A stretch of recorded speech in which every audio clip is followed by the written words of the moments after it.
আসলে প্রবাসী একটা টেকার মিশিং। এই ভিডিওটা দেখার পরে ভাই চোখের পানি আমি ধরে রাখতে একবারে পারলাম না। একটা প্রবাসী 5টা বছর প্রবাসী থাকার পর যখন বলছে আমি বাড়িতে যাব, অলরেডি টিকিট শুধু কনফার্ম করে ফেলছে। যখন বাড়িতে কল দিয়ে বাড়ি থেকে ডাইরেক্টলি বলতেছে বাবা মা আমাদের জন্য কি করছস, কিছুই করস নাই। দেখছেন একটা ভাই কতটা কষ্ট পাইছে ভিডিওটা দেখার পরে। ভাই কি কমু, ডাইরেক্টলি বলা নাই বাসার মতন। আমার ভিডিওটা দেখ।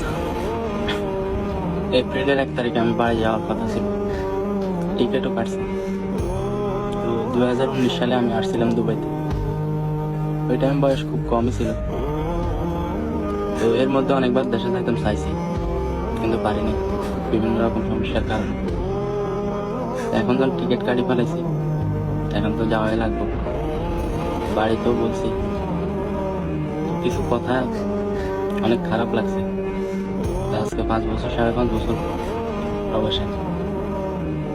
হঠাৎ আব্বার সাথে কথা হয়েছিল। তো আব্বা বলছে যে আমি কিছুই করি নাই, ফ্যামিলির জন্য আমি যে টাকা দিয়েছি এই টাকা দিয়ে চলে না।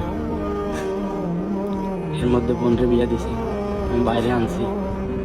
তো এরপর আমি কিছু করি নাই। ঘর বাড়ি সব ঠিক করছে, এরপরেও আমি কলেজে কিছু করি নাই।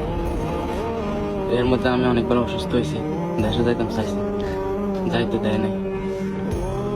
যাক, এটা আমার কপাল। এই টিকিট আমি যাবো না দেশ।